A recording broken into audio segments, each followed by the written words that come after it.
Welcome to Open Market, a podcast about building companies in the advertising industry. I'm Joe Zappa. I'm joined by Eric Franchi and Heather Macaulay of MadConnect. How's it going, Heather?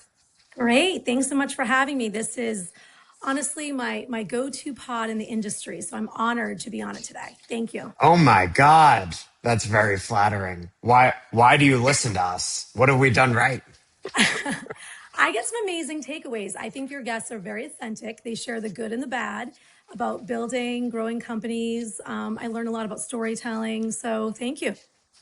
You're doing a good job, guys. Keep it up. Too Nice. kind. We'll always take some praise, especially we're recording this on Monday morning. Like it's really good to start with that. So We just, gotta, yeah. yeah. So you tell us about the good and the bad. So MadConnect, tell the people briefly what it is, some of the things that differentiate you, and so on. Yeah, sure. So MadConnect is solving a challenge that has been around since the beginning of AdTech and MarTech, which is platform and data connectivity for AdTech and MarTech. So if you think of all the different use cases in the industry, like audience activation, measurement, reporting, tracking conversions, none of these platforms can stand alone in order to fulfill those use cases. You need integrations with platforms across the ecosystem. And the challenge is it's such a burden to build and maintain these integrations at scale. And so engineering and product teams are really burdened by that. And it's also a huge blocker to revenue because you don't want to spend as a salesperson in a lot of conversations talking about how we're going to get the data from point A to point B. You just want it to happen. So MadConnect is an intelligent connectivity layer that solves for all of that. Okay. And sorry, Mike can change that. I was expecting Eric to jump in there. No, Um, that's okay. And I was listening to you, and I think a lot of times companies want to put us in like a LumaScape box, right? They say to us, "Are you a cloud? Are you a CDP? Are you a clean room?" And I think the challenge sometimes for MadConnect is we're none of those, right? We are not a tool within your stack. MadConnect connects all the tools in your stack, and that's really the biggest difference. Like we're that connectivity layer. Heather, what why did you start the business? Like what's the origin story of MadConnect? We had Bob on Yeah. sort of emergency pod after LiveRamp was acquired. But I think the story of MadConnect and how you launched this biz is pretty interesting. Why don't you walk everybody through that quickly? Yeah, absolutely. Well, Bob and I had known each other from a past life, from our Pubmatic days, where we grew a really interesting business together. So I do think it's important to trust the partner that you're going to business with. And Bob had started this consultancy, which I had brought into the publisher I was at and a different company I was at. And Bob said to me, "Come on over here and we'll build it. Like we don't know what it's going to become, but let's see." And so we were a company called MadTech, which I think a lot of folks are familiar with in the industry. And really, we were working with brands, agencies, and publishers and platforms as an extension of their team on the product and product development side. So think about things like data readiness and systems due diligence, systems integration and tech due diligence. And along the way, I would talk to chief product officers, I would talk to heads of revenue, and I would say, "Okay, what's something I can take off your plate?" And I heard this pattern in the market again and again and again, which is this connectivity problem, which was, hey, gosh, I've got to connect to Meta and LinkedIn and the Trade Desk for audience activation. But my product roadmap is already so swamped. I just don't have the time to build and maintain these integrations. So Bob went one way, I went the other, and we kept hearing this in market again and again. And this is where Bob and I have always worked well together. He has such a great product mind. I'll go out into the market and just ask some good questions and do a lot of listening. And we came together and Bob said, we can build a product that answers this challenge in the market. But it's going to be hard. It's not just, about the consultancy anymore. And, we're going to be building a platform. This is going to be a product business. And we kind of had to look at each other and say, are we up for this challenge? But the opportunity was too big and too exciting for us to say no. And that's when we came together and said, let's deliver an answer to this industry-wide challenge, which has now become MadConnect. When I think about LiveRamp, I think of it as one of the ultimate examples of like enterprise technology and ad tech, and that it's known to be like, super complex. They're working through all these bureaucratic, getting over all these bureaucratic hurdles. And then when you have a startup, it's like on the one hand, you're way more nimble, right? Which is a Right. huge advantage. On the other hand, it can be hard for a startup to get through those enterprise like sales cycles and all of that. Walk us through that. I think it's really hard. I think in the one hand, you're right. You're nimble. Like, you build your product because other products in the market weren't taking care of it in the way they might have, like they should have. And so I think we were able to build our product in a way that could compete. But you're absolutely right. I mean, you have to, I think one thing, especially about being like a later stage founder, you have a lot of trust with different individuals in the industry. You've been in it for a long time. So, Bob and I did a lot of listening, and we brought on our chief data officer, Laura Macaulay, who came in from the agency side after 25 years. So bringing that perspective. But it is hard at first because, but once you get into one big account from the enterprise level, it's a spider web effect, right? Because they're asking you to connect to someone else, and then they're hearing about MadConnect and they want you to connect to someone else, right? You're working with AWS and they introduce you to this publisher, and this publisher wants you to connect to this identity platform, and it just keeps going from there. So I think being able to be really focused and being able to, I think, challenge the companies that have been around for quite some time and build it the right way, the way the market needs it at this moment, especially with everything that's happening with AI, I think was, important step for us. Did you and Bob have a lot of the enterprise connections you needed from your Pubmatic days and the rest of your illustrious careers to sort of get the ball rolling in that difficult space? Or how would you advise like another startup that wants to enter that kind of sector on doing it? Yeah, I think you have to start somewhere, right? You have to start somewhere. And I think there is that market dynamic, especially on the Pomatic side. Like you have the demand, then you bring the supply in. And I think especially with what we were building at MadConnect, having the integrations, like you'll have conversations and people want some like integrations that no one's heard of. But if you start with the ones that everyone wants, which is all the socials, like the Metas, the LinkedIns of the world, then you go into the trade desks, right, et cetera, and all the DSPs. Again, there's this spider web effect in the market. And so I think, yes, we absolutely did use our connections. We didn't obviously have existing integrations. We had to build those, but we had, those relationships.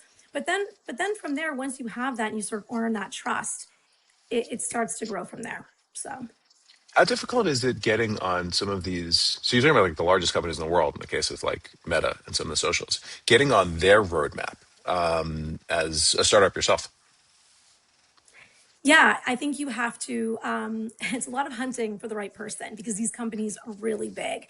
And I think, anyone, if you have an open API, you can build to it. I think the maintenance is what's hard because you have to have the right context on the product development side to understand, hey, this is when an API is going to update. And we want to be the first to know, but we're carrying now a lot of demand behind that. So instead of, saying to Meta, look, instead of you having to service 100 different clients when an integration goes down, just deal with us, right?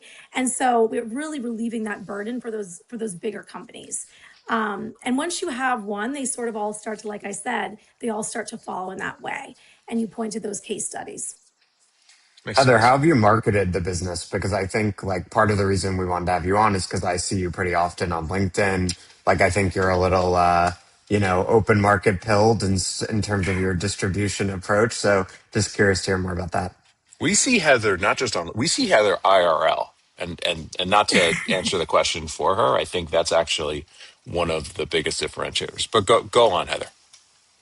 No, thank you. And I have taken a lot from what you said, Joe, especially I think you've seen Bob post a lot more and talk a lot more because he's got a lot of great things to say. And I think it can be uncomfortable for anyone to sort of post on a regular basis. But I think for us, my goal, this is going to kind of sound silly, but I wanted to get to the point where when you go to a conference and someone sees like, MadConnect on your lanyard or something like, oh, MadConnect, that's cute. What's that? I wanted to get to the point where people, want to talk to us and they know exactly what we're doing. And so our approach has been a little bit different. We started with sort of like an event strategy and bringing people together because Bob and I had, a lot of relationships in the industry and so do a lot of people at MadConnect. And we started with some smaller happy hours and parties. So that just kind of raised our brand awareness in that way. Now, I'm not advocating that anyone use events as your marketing strategy. That is not what I'm saying. What I'm saying is that people wanted to be in the room with us. And so they were willing to maybe take a meeting and listen. And so when people heard MadConnect, they're like, oh yeah, wait a minute. I've heard of that company. I've heard of that company. I'm going to take a meeting with that company because I've heard of them. We've got some really incredible people going to their events and happy hours and parties and whatnot. And then we started to look at sort of more thought leadership.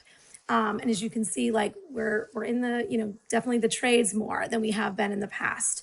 And we're definitely on LinkedIn, and we're traveling to all these events and speaking on different panels and on different podcasts, which really does help. So I think that's where we started, is just like, let's get this brand awareness from the highest level. But my goal going into next year is I want MadConnect to be a verb. I want people to say, like, yeah, are you Mad Connected in? We don't have to talk about integrations anymore. We have MadConnect. Let's move on.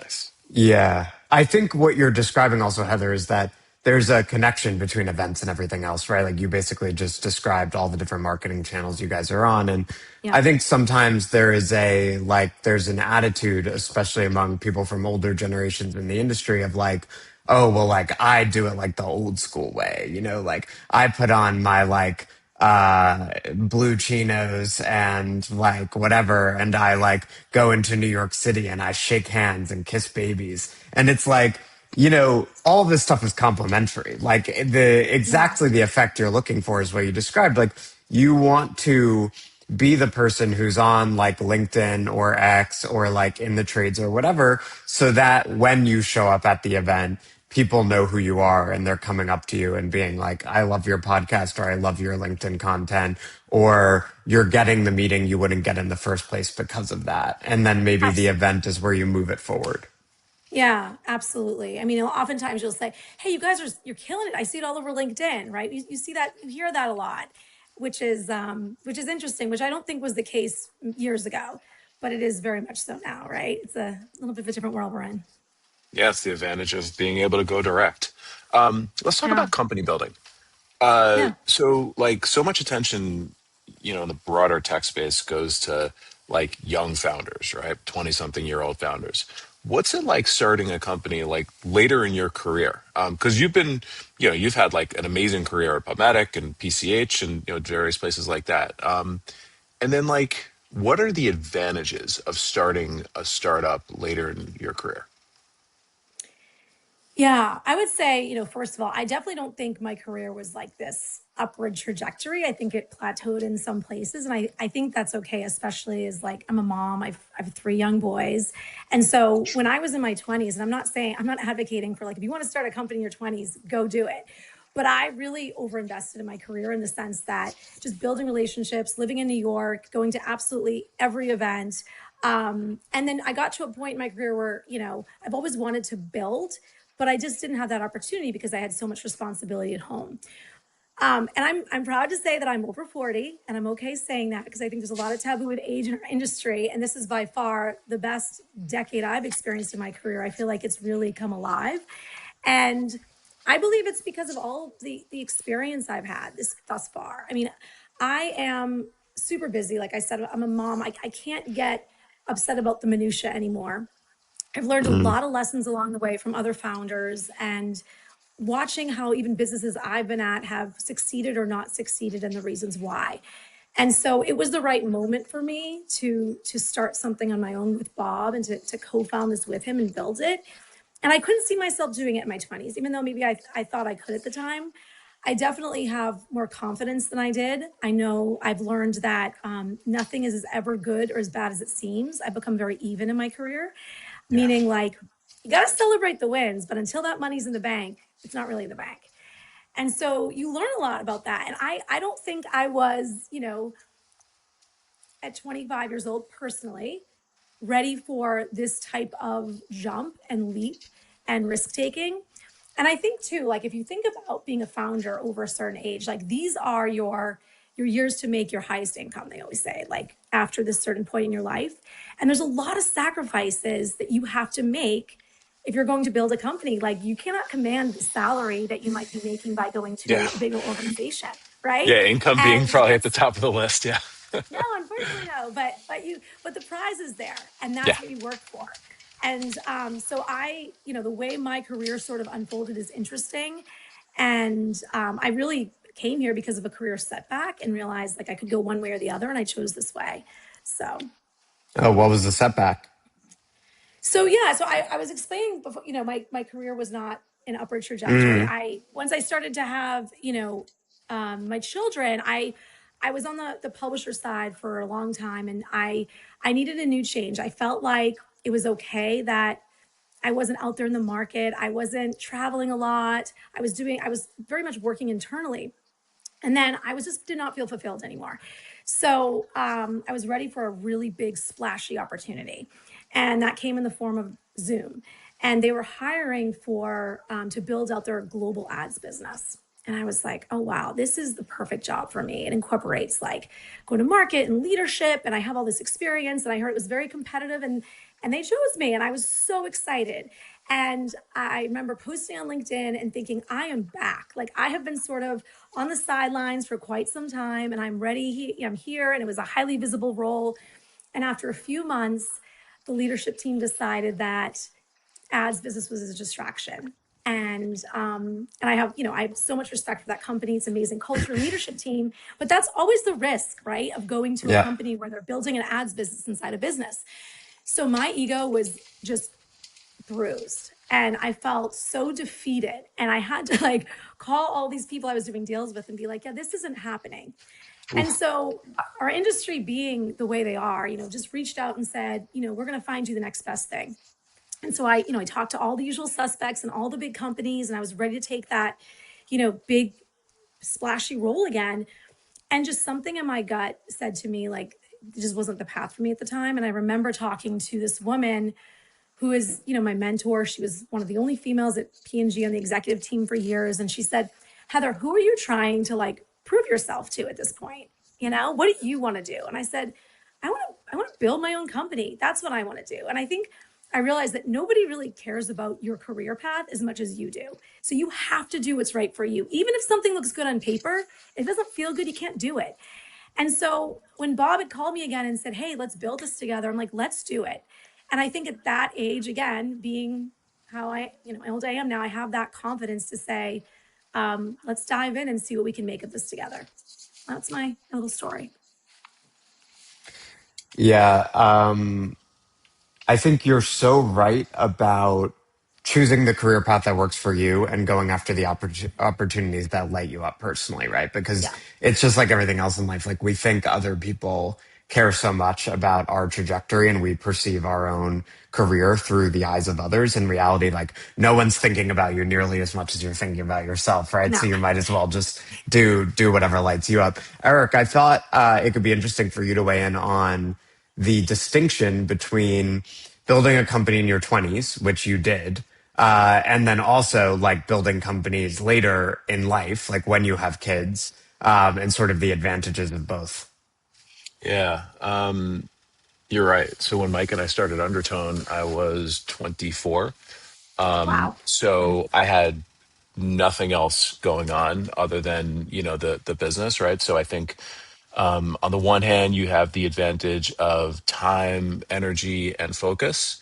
On the other side, you don't have a clue about life or business or really anything, right? So it's like you've got the trade-off of energy and time versus experience and wisdom.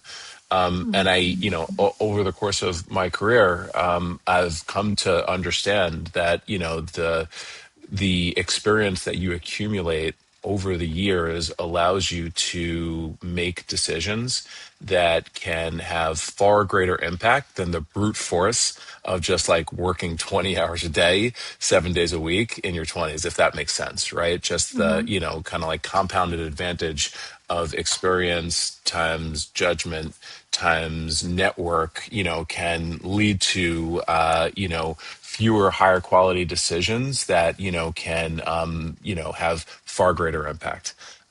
So this is also one of those things you don't really understand without like going through it. So it might make sense intuitively, but perhaps Heather, again, kind of being closer to my age than Joe's, this resonates with you.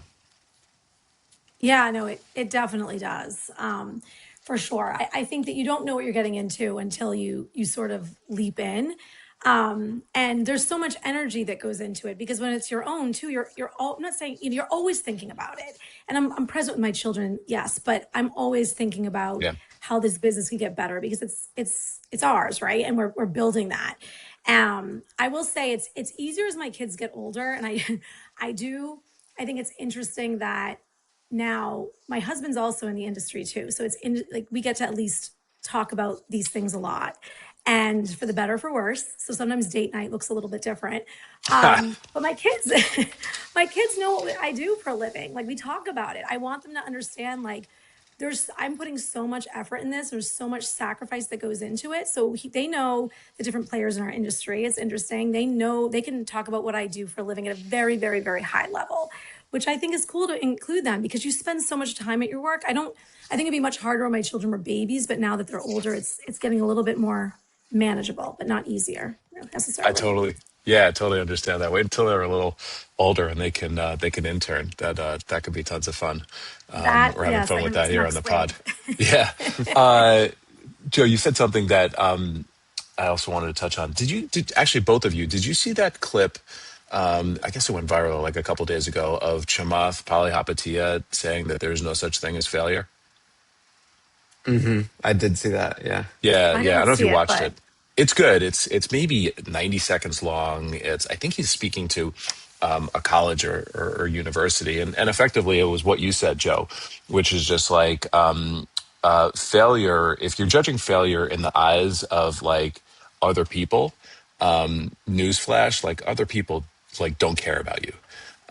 So, if you're judging failure in the eyes of yourself, there's no such thing, right? Like it just becomes about like, okay, this thing didn't work. I've now learned and I'm going to try this other thing. Right. So like, kind of like being intrinsically and internally motivated, and judging failure and success just based on, hey, did it work? Did it not work? Okay. If it didn't work, I'm just going to learn. Like I thought that thing was like incredibly insightful, and it was just like, it was literally 90 seconds, but it was like a banger of a video. Yeah.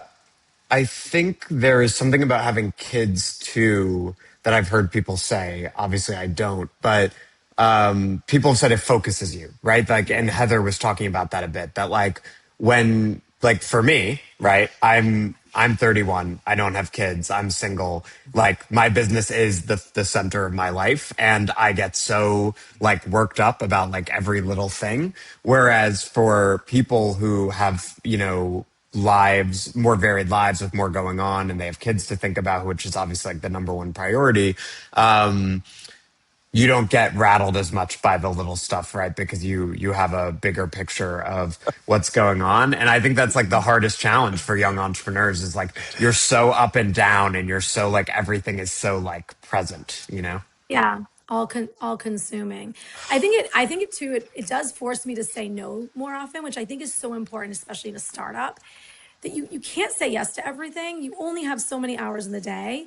And so when I think of all the things I have to do in my life, right, I have to say no to more things. And I'm not even just talking about like outside of work. I'm talking about internally too. When a new customer wants something that we might not have, or to serve as a new use case, we have to sometimes say no. And that's really hard to do. But I think being a parent has taught me that it's okay to say that because you have to stay focused because there's only so much you can get through each day. That's so smart, and that's what I was talking about with just like the accumulation of experience. What you're talking Yeah. about, Heather, is like you are able to make instant decisions because you have so much context and you understand like what's going to happen in your experience if we do this thing that we know is not going to work out. And it's like these unconscious decisions that you're able to just make that, again, unless you go through it, you're unable to have I think the benefit of these signals to make these decisions in real time. Yeah, I love that. And I think I've heard something, I was reading something the other day about that the people who make the best decisions are the people who make the most decisions because they have to make decisions fast and then they learn Yeah. from that. It's not like they make the right decision all the time, but because of the accumulation of all of them, it's like they're learning faster. And you have to be able to do that, especially as a leader, I think, growing the business. You just have to make decisions and then move on. So I mean, doesn't it drive you insane in your personal life when you are not president or CEO of something that when you Yeah. have to make group decisions, that's my least favorite thing. I'm just like, because I naturally make decisions very fast. And then like when you run an organization, you get used to doing it even faster, I know. and like bossing people around. And then my least favorite social situation is if I'm in a group of like 6 people and we have to figure out like where to go to dinner or something. I'm like, I am totally okay not making that decision if someone else wants to make it. Mhm. If no one's going to make it, I want to make it. What I cannot tolerate is when it's like 4 people and it's like, well, we might go here or we might go there. I'm like, this is such a low stakes decision. We're just deciding on dinner. Someone decide. No, I I get it. I get it. I will say though, I'm even going on a girls trip soon. I'm like, somebody else make the decisions for one. Sometimes I'm just, you do so much of it at home and at work. From a social standpoint, you guys pick where we're going to go to dinner. I'm good. Yeah, I Hard think decisions. A lot of like CEOs and executives feel that way. They're like, in my personal life, could someone else make a decision because I'm just making decisions all day long. I'm like, look, I'll make all of the decisions, and as you would imagine, all of my romantic partners have loved that orientation. Let's talk about being a female founder, Heather. Speaking of girls trips, how has Yeah. being a woman shaped the whole journey for you? Like Joe and I have no experience with that. Um, so, like the Yeah. reality of like balancing family and you know um, all of that Yeah. stuff. Yeah. I mean, look, I think it's gotten easier over time. And I think it's because we have more women in leadership positions that we can talk to. But it was really hard, I think, maybe not so much starting out, but as I got further into my career, especially when I was ready to have children, because nobody was talking about this as much. And so I felt like at the time I had to like put my career on hold to have children. And I think now what's become easier is that there's so many different groups, and which I think is amazing, that have sprouted out with women, especially within the ad tech community, that are having these conversations about how, it is sometimes difficult to be a woman in this industry, especially, having children and having to, maybe, like I said, maybe it's okay if your career takes a plateau for a little bit. But I would say, especially like when you're talking to investors, like it's mostly male driven. And so to me, it's gotten a little bit easier in the sense that there's more peers for me to talk to. But it's tough because sometimes I hear a lot, which I know everybody's trying and there's more awareness, but I'll hear things like, well, we want you on stage because we need a woman. We need to check that box. Or Mm. we want you on this because we need a woman. And I'm not shaming anybody because we all do it. Like sometimes I do it. But when you're on the other side of the table hearing that, you're like, oh man, like I'm only invited on because of my gender. Like you want to be invited on because you're passionate, energetic, and knowledgeable and all of these things. And I'm hearing that happen more and more, that people are like, well, we just need a woman. And no, maybe you need someone, you should say something like, we need someone who's intelligent, creative, and all these things that that person is. So it has not, I think too, it depends upon your partner. Like I will say this about Bob Walzak. Even when we were at PubMatic together, he was never like, hey, you got to hire more women or you got to hire more men. He just wanted me to hire like the best people possible. And it's at PubMatic, or sorry, at MadConnect, we have, a lot of females representing the business right now, which is great. Besides But Bob, I think it's the whole leadership team, right? yeah, it's our chief data officer, our head of engineering, our head of ops, and our head of account Yeah, management. And it just so happened to be that way. And we have a lot of amazing men on the team too. Don't get me wrong. Um, but Bob's all right. so I would say Bob definitely makes it easier. Yeah. Great, man. Look, I have all brothers. I grew up I have all boys in my house. Even my dog's a boy. So I a lot of male energy. But I would say that yeah, it's gotten a little bit easier because I think there's more, I think, role models, people to talk to, and mentors in the space than there were maybe even 10 or 15 years ago. What more can be done? What more should like we as an industry do? Yeah, it's a great question. I think it's a it's a good question because there is. I think first of all, there is getting more women like on stage speaking, yes, but the reasons why, I think letting people know that when you're talking to that woman, saying like, we want you on stage because of X, X, and X, and starting to think that way, which I think we've gotten more awareness, but then I think we have to have a little more empathy towards the fact as well. And I think as an industry, we're starting to support more of these like women-led groups. Like I noticed, for instance, that during like IAB Leadership Summit and a lot of things, there's a lot of golf going on. And, I just don't golf. And so I created these like blowout bars for women. So instead of like going golfing, we can get our hair done and have fun, right? And it's one less thing we have to worry about because we all have to wear better hair. So, doing things like that has been helping. And I have a lot of like support coming from males who sponsor that because they want to like help celebrate the fact that they, women, they're respecting how everything's shaping up. And yeah, it's a good question, Eric, but I think it's just, you guys are all doing the right thing and supporting and having women as guests. And I think that's great because we have a great story to tell and it's important. Yeah, and you guys have to do an hour of work every day for the conference before the conference begins, right? Like I just put sunscreen on my bald head. That's Let me all I tell do. you, And then I've fucking locked and loaded. that's the truth of it. When my husband and I packed for Cannes, I'm like, it must be nice just to pack your bag and that's it. We plan our outfits. We plan all the things. So. Meanwhile, Eric is like, can you wear shorts? That's the big question. By the way, everybody asked that question this year, and I hope you guys only pack shorts moving forward because it was a hot one.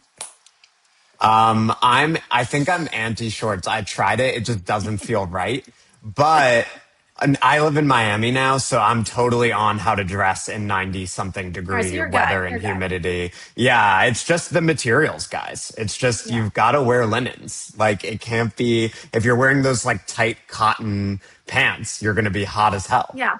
Yeah, true. Yeah. Good point. Billowy linens. Heather, where do you stand? And I'm super interested in this just as like a cultural matter. Where do you stand on the like have it all discourse?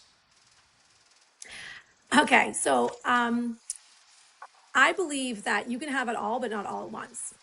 What I mean by that is like, someone told me this once and it changed the way I think of everything was that you can't optimize all parts of your life at the same time. So have a check-in with yourself every year, every 2 years about what you're willing to give up and not give up for your career. And that has completely changed the way I look at having it all. Because if I decide, maybe 8 years ago, I decided like I wanted to keep, foot in my, like in the door in the terms of this industry, but I wasn't willing to sacrifice such a huge part of me because I had little babies. I had one after the other.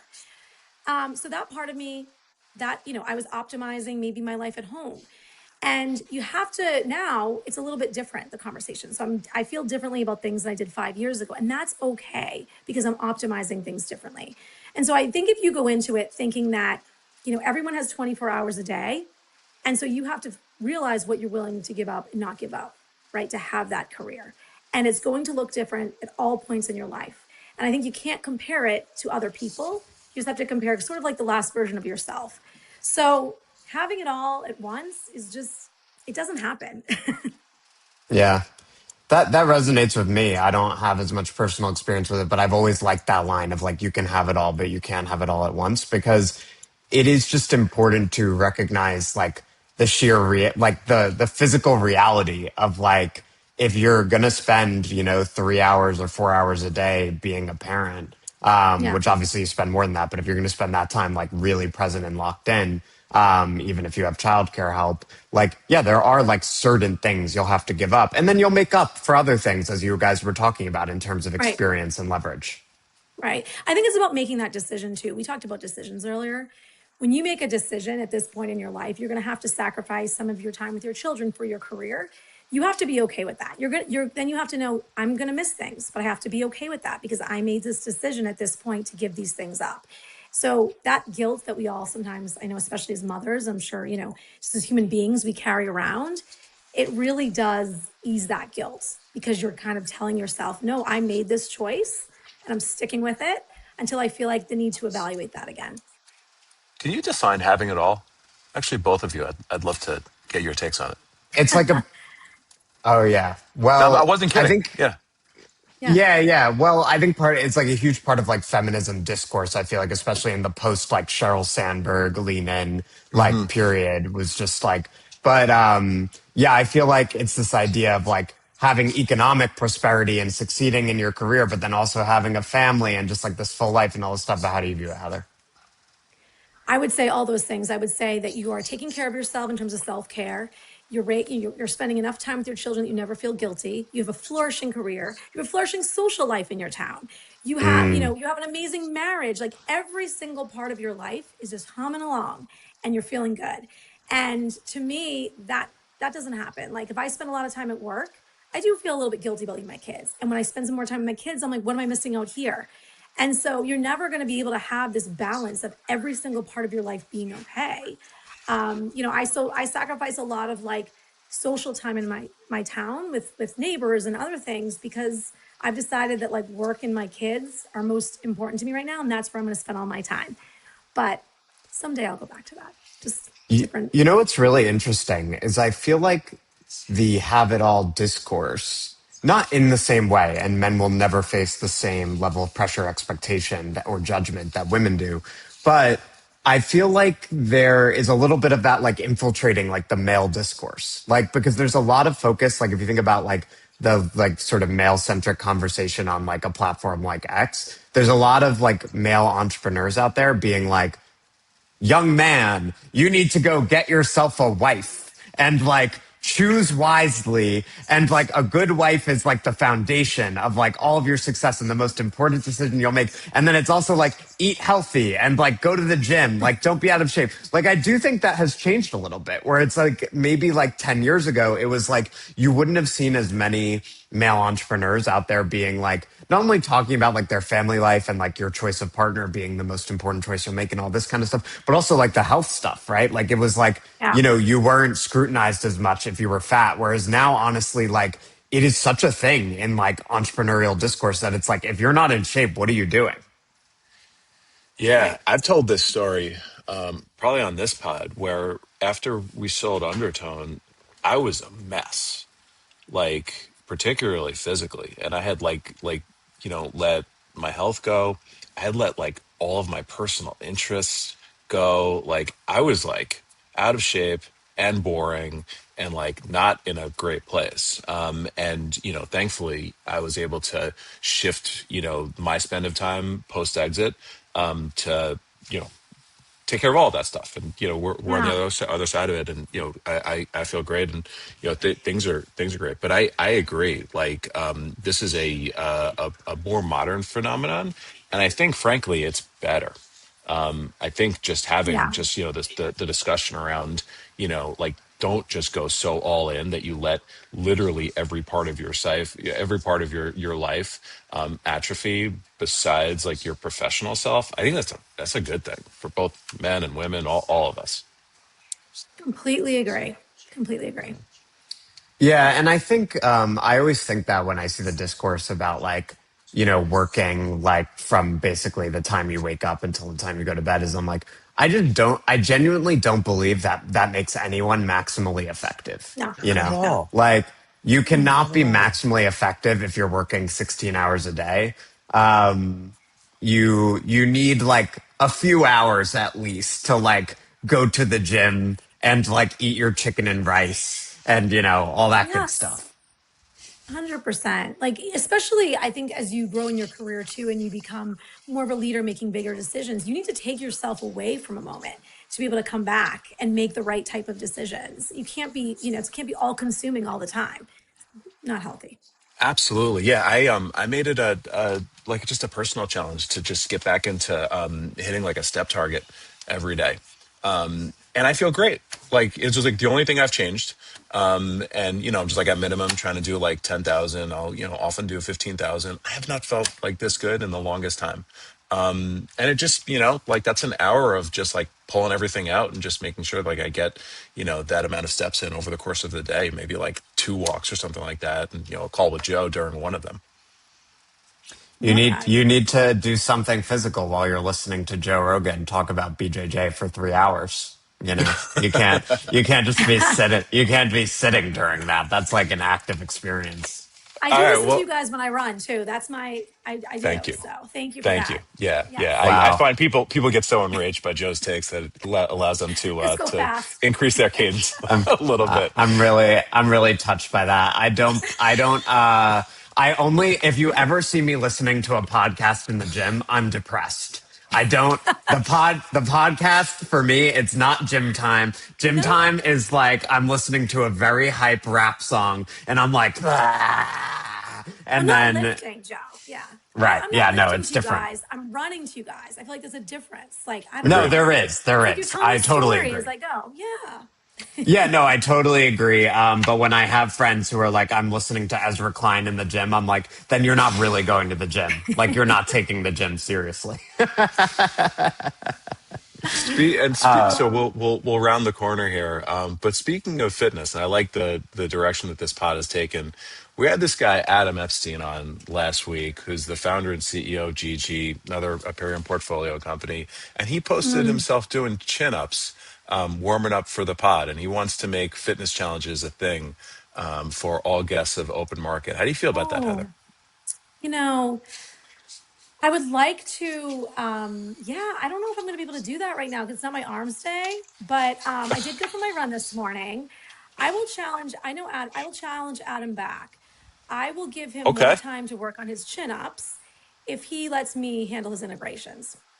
Oh, okay. Wow. So Nice. I I want to be thought a you were good going to at a challenge thing. him to a run. You're going to be like, work on my turf. We Like, can do that too. We can do that too. But yeah. I'll give him some time back in his day if he wants it. So work Adam, on those arms.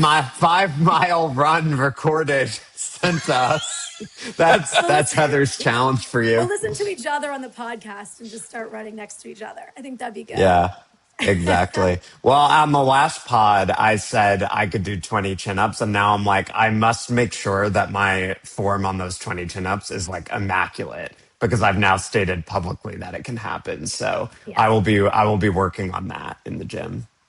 Good 20 luck. clean chin ups A lot. is really impressive, Joe. That's a lot. Yeah. I think Like, I can do that. I think I've done it. Yeah. okay. Put some good Okay. rap on. You can do it. Let's. Yeah. Yeah. Yeah. I'm All waiting right. for the I'm video, gonna, but I believe all you. right. I believe you. Yeah. Yeah. Well, we'll just see next time. Look, CES, we're all meeting in the Cosmo gym. I went there during CES this year. Didn't see any of you mother effers in there. But I will be there Try. and we'll All have a right. chin ups challenge. Amazing. I like it. Heather, thank you so much. This has been like a different but awesome conversation. So we really appreciate you coming on. Thank you both for letting me on and having me. Appreciate it. Thank you. We'll Thank see you you. next week, everybody.